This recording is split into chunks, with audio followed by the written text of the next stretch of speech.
నమస్తే welcome to our channel. సంక్రాంతికి 3 సినిమాలు వరుసగా ముందుగా రిలీజ్ అయిన గేమ్ చేంజర్ గురించి కొన్ని డౌట్స్ ఉన్నాయి, డిస్కస్ చేద్దాం.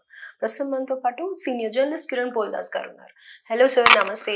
నమస్తే అండి సార్. సో గేమ్ చేంజర్ గురించి కొన్ని డౌట్స్ ఉన్నాయి సార్. చెప్పండి. సో అంటే ప్రతి సినిమాకి కూడా సక్సెస్ మీట్ అనేది చేస్తూ ఉంటారు. All of the sudden shocking గా ఈసారి గేమ్ చేంజర్ కి ఎందుకో సక్సెస్ మీట్ పెట్టలేదు, ఎందుకని అంటారు? అంటే డైరెక్ట్ గా సినిమా యూనిట్ నుంచే వాళ్ళు ఇండైరెక్ట్ గా చెప్తున్నారా అని అనిపిస్తోంది, సినిమా ఫ్లాప్ అయ్యింది అని. కానీ బయట మిక్స్డ్ టాక్ వినిపిస్తుంది. దీని గురించి మీరు ఏమంటారు? ఇదే లోపం, ఇటువైపు నుంచి కూడా ఒక లోపం ఉన్నది చాలా స్పష్టంగా కనపడుతోంది. నిర్మాతకు దర్శకుడికి కూడా ఒక పొంతన లేనట్టుగా మనకు చాలా స్పష్టంగా అర్థమవుతుంది. ఎందుకంటే ప్రతి సినిమాకి, అదే దిల్ రాజు చేసిన సినిమాకి సంక్రాంతికి వస్తున్నాంకి ఎంత ప్రమోషన్స్ చేశారు, దీనికి ఎందుకు అంత స్థాయిలో ప్రమోషన్స్ చేయలేదు? ఇది చాలా పెద్ద సినిమా కదా, పాన్ ఇండియా సినిమా కదా. ప్రమోషన్స్లో వెనకబడ్డ మాట వాస్తవం. సినిమా రిలీజ్ అవ్వక ముందు కూడా ప్రమోషన్స్లో వెనకబడ్డారని నేను చెప్తున్నా. శంకర్ కనపడలేదు, కియారా అద్వానీ కనపడలేదు, సో ఇవ్వాల్సిన ఇంటర్వ్యూలు ఇవ్వలేదు, తిరగాల్సిన ఛానల్ తిరగలేదు. అదే సమయంలో అనిల్ రావిపూడి ఎట్లా చేశాడు? రెండింటికి నిర్మాత దిల్ రాజే. ఎట్లా చేశాడు?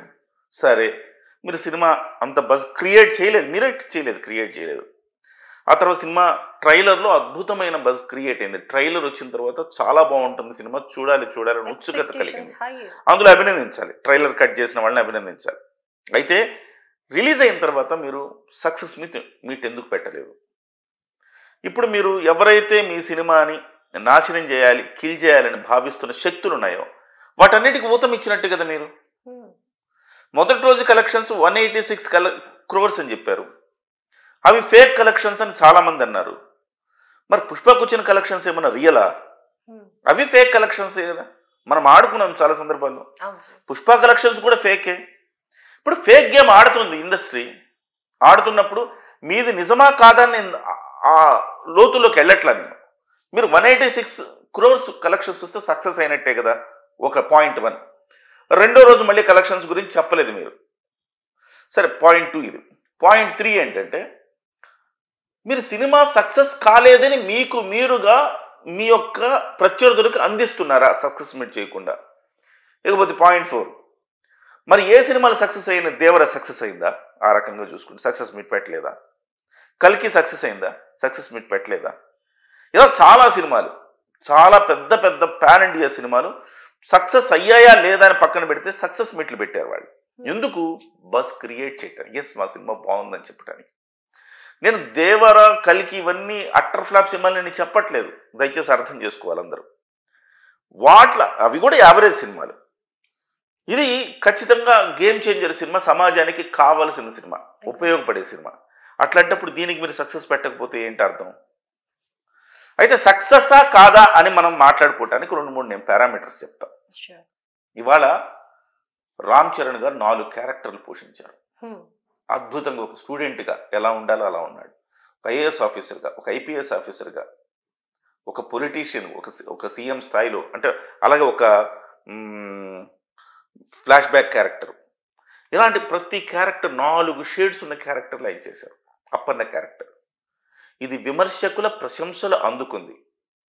చాలామంది డైరెక్టర్లు ఇది జాతీయ స్థాయిలో ఉత్తమ నటన, ఇది ఖచ్చితంగా జాతీయ ఉత్తమ నటుడి అవార్డు ఈ సినిమాకి వస్తుందని చెప్తున్నారు. రైట్ సార్, నాకు ఇక్కడ ఒక చిన్న డౌట్ ఉంది. ఇప్పుడు మీరు ఏదైతే చెప్తున్నారో ఇదే నేషనల్ మీడియాలో వాళ్ళు చాలా ప్రేజ్ చేస్తున్నారు Ram Charan acting. Of course Ram Charan acting మన దగ్గర కూడా ప్రేజ్ చేసినప్పటికీ మూవీ గురించి చాలా బాగుంది అని చెప్పి అక్కడ పాజిటివ్ టాక్స్ వస్తున్నాయి. And one of the famous critic కూడా సినిమా చాలా బాగుంది అని చెప్పేసి చెప్తున్నారు. మరి ఎందుకని ఇక్కడే వాంటెడ్లీ నెగటివ్ టాక్ స్ప్రెడ్ చేశారు? ఇది ఎంతవరకు నిజం? అదే నేను చెప్పదలుచుకుంది. వస్తా పాయింట్కి వస్తా. పాయింట్ 1 నేను చెప్పినది ఏంటంటే, రామ్ చరణ్ అద్భుతంగా నటించాడు. ఇది సక్సెస్ కాదా? సక్సెసే. మీకు జాతీయ స్థాయిలో చాలా మంచి రివ్యూస్ వచ్చినాయి. ఇది సక్సెస్ కాదా? సక్సెసే. ఒక ఐఏఎస్, ఐపీఎస్ ఆఫీసర్లు సినిమా చూసి చాలా బాగుంది అంటున్నారు. ఇది సక్సెస్ కాదా? సక్సెసే. చిరంజీవి గారు ఢిల్లీ వెళ్ళి తిరిగి వస్తున్న సందర్భంలో పోలీస్ ఆఫీసర్స్ 2-3 మీ అబ్బాయి చాలా మంచి సినిమా తీశాడు సార్, చాలా బాగుంది సార్ సినిమా అని చెప్పేసి మా గౌరవాన్ని పెంచారు సార్ ఈ సినిమా ద్వారా అని చెప్పారంట. ఇది సక్సెసే. నార్త్లో ఐఏఎస్ ఆఫీసర్స్ సినిమా చూస్తున్నారు స్వయంగా కుటుంబంతో వెళ్ళి, అది సక్సెస్ కాదా? అలాగే ఢిల్లీలో అక్కడ ఢిల్లీ బీజేపీ అధ్యక్షుడు పిల్లలందరినీ తీసుకెళ్లి గేమ్ చేంజర్ సినిమా చూపించాడు ఉచితంగా వాళ్ళందరికీ. ఇదే సక్సెస్ కాదా? ఇవన్నీ సక్సెస్లే కదండి. ఒక సమాజాన్ని మార్చగలిగిన సక్సెస్ వచ్చిన సినిమా ఇది. మరి ఇన్ని సక్సెస్ల మధ్య మీరు సక్సెస్ సెలబ్రేషన్స్ చేసుకోకపోతే అర్థమే ఉంది. సరే అండి, ఇక్కడ ఒక డిసప్పాయింటెడ్ వర్షన్ కూడా ఏంటంటే శంకర్ గారు ఒక తమిళ్ స్టేజ్ మీద like cinema half of the movie edit చేయడం జరిగింది 5 hours వచ్చినందువల్ల నిడివి వల్ల అనేసి అని అంటున్నారు. అది కూడా చాలా మందికి డిసప్పాయింటెడ్ గా ఉంది. అంటే ఆయన కూడా అక్కడ తన మీదే వేసుకున్నట్టుగా అనిపిస్తోంది అని అంటున్నారు. ఇక్కడ ఫ్లాస్ లేవు ఈ సినిమాలో అనలేదు, ఫ్లాస్ ఉన్నాయి కొన్ని సినిమాలు. ప్రతి సినిమాలో ఫ్లాస్ ఉంటాయి. ఢాకులో లేదా ఫ్లాస్? సంక్రాంతికి వస్తున్నాం లేదా ఫ్లాస్? నాకు సంబంధించి నా బంధువులు మిత్రులు నాకు సినిమా చూసిన తర్వాత, సంక్రాంతికి వస్తున్నాం సినిమా చూసిన తర్వాత నాకు చెప్తున్నది ఏంటంటే చాలా క్లీన్ మూవీస్ ఉంటాయి వెంకటేష్, ఇందులో చాలా డబుల్ మీనింగ్లు రకరకాలు ఉన్నాయి, అవన్నీ పట్టించుకోకపోతే మంచిగా ఎంటర్టైనింగ్గా ఉంది సినిమా. బట్ దీంతో కంపేర్ చేస్తే గేమ్ చేంజర్ చాలా క్లీన్ మూవీ అని చెప్తున్నారు. ఈవెన్ వెంకటేష్ గారి సినిమాతో పోలిస్తే కూడా clean movie. Exactly sir. Even ఫ్యామిలీతో పండక్కి వెళ్తున్నాము అంటే పిల్లల్ని పక్కన కూర్చోబెట్టుకొని, ఇప్పుడు మొన్నటి వరకు పుష్ప 2తో అందరు ఏమన్నారు, ఇలాంటి సినిమాలు చూపిస్తామా, మరి అలాంటప్పుడు now this is the exact movie which we can SIT and enjoy along with the family. తర్వాత మీ ఫ్యామిలీస్ అన్నారు కాబట్టి ఇంకో పాయింట్ కూడా చెప్తా. సో ఒక తల్లిదండ్రులు సినిమాకి తీసుకెళ్ళి, మీరు రివ్యూస్లో కూడా చాలా రివ్యూస్లో చూడండి, మా పిల్లాన్ని తీసుకెళ్ళి చూపించానండి గేమ్ చేంజర్, చాలా బాగుందండి. సో ఇవాళ ఉన్న రోజుల్లో నువ్వు అంటావా ఊ కొడతావా లేకపోతే దెబ్బలు పడతాయో ఇలాంటి పాటలు ఉన్న సినిమాలు, ఇలాంటి వల్గారిటీ ఉన్న సినిమాలకి వెళ్ళలేకపోతున్నాము ఫ్యామిలీతో కలిసి. కానీ ఇది ఫ్యామిలీతో కలిసి చూడగలిగిన సినిమా అని చెప్పారు. సక్సెస్ కాదా? తమ పిల్లలు ఈ సినిమా చూపిస్తే ఒక ఐఏఎస్ ఐపీఎస్ ఆఫీసర్ అవుతారు, అంత ఇన్స్పిరేషన్ వస్తుంది సినిమా చూపిస్తా అని చెప్పి పిల్లల్ని తీసుకుపోతున్నారు, అది సక్సెస్ కాదా? సో ఇన్ని సక్సెస్లు, ఐఏఎస్లు ఐపీఎస్లు అలాగే పేరెంట్స్ ఇంతమంది పొగుడుతున్న ఈ సినిమా సక్సెస్ కాదని ఎందుకు అనుకోవాలి? మరి సక్సెస్ మీట్ ఎందుకు పెట్టలేదు మీరంటే నాకు కనపడుతుంది ఒకటి. మీరు చెప్పారు కదా ఇంతకుముందు గేమ్ చేంజర్ ఈ శంకర్ గారు కూడా ఇలా మాట్లాడారనేసి. శంకర్ గారికి దిల్ రాజుకు మధ్య సమన్వయం లేదని స్పష్టంగా కనపడుతోంది. ఇద్దరి మధ్య ఒక కొంత డిఫరెన్సెస్ ఏదో వచ్చినట్టు కనపడుతుంది. ఆయన అనొచ్చు 5 గంటల సినిమా తీశాను అంతా కట్ చేశాను, 5 గంటల సినిమా ఆడుతుందా? అటువంటిప్పుడు మీకు ఒక అవగాహన ఉండాలా. ఫస్ట్ హాఫ్ వరకు ఏదైతే ఫస్ట్ హాఫ్లో ఒక గూస్ బంప్ సీన్ వస్తుంది, అక్కడ వరకు చేసేసి దాన్ని ఒక సినిమాగా ఫస్ట్ హాఫ్గా పెట్టేసి సెకండ్ హాఫ్ వేరేగా పెట్టుకోండి. డెఫినెట్గా 2 భాగాలు చేసుకోవచ్చు కదా మీరు. అలా కాకుండా ఒక భాగమే చేసేసి మధ్యలో కొన్ని ఫ్లాస్ పెట్టేసుకుని మీరు ముందుకు వెళ్ళిపోయి ఇవాళ నేను 5 గంటల సినిమా తీశాను, దాన్ని ఎడిట్ చేయడం వల్ల నాకు అంత సంతృప్తికరంగా రాలేదని మీరే చెప్తే స్టేజ్ల మీద ఇంకేంటి అర్థం?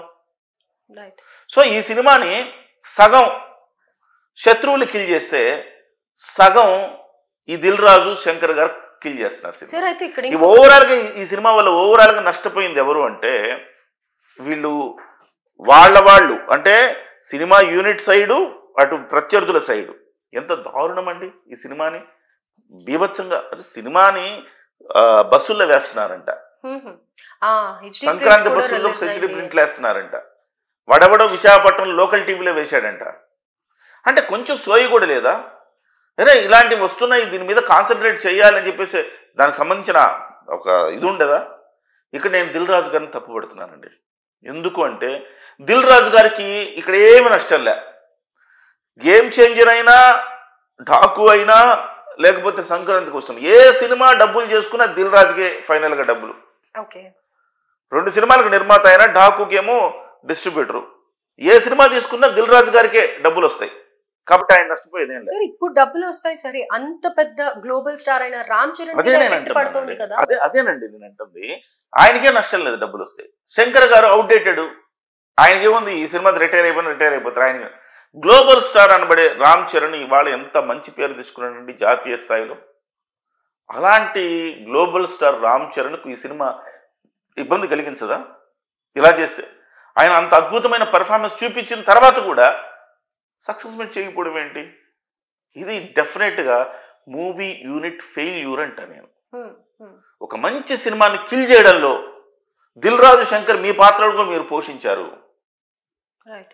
కాబట్టి నేనేమంటున్నానంటే ఇది అనవసరంగా 1,00,000 ట్వీట్లు చేయాలని, విరుద్ధం ఈ సినిమా ఫ్లాప్ అని 1,00,000 ట్వీట్లు చేయాలని ఒక యుద్ధం ప్రకటించింది. అవతల ఒక హీరో, వేరే వేరే హీరోల ఫ్యాన్స్, ముఖ్యంగా వైసీపీ నాయకులు ఇలా చేశారంట. సో ఇంత ఉన్నప్పుడు మీరు సినిమా యూనిట్గా మీరు ఎంత శ్రద్ధ పెట్టాల్సిన అవసరం ఉంది. దిల్ రాజు గారికి టైం లేదు.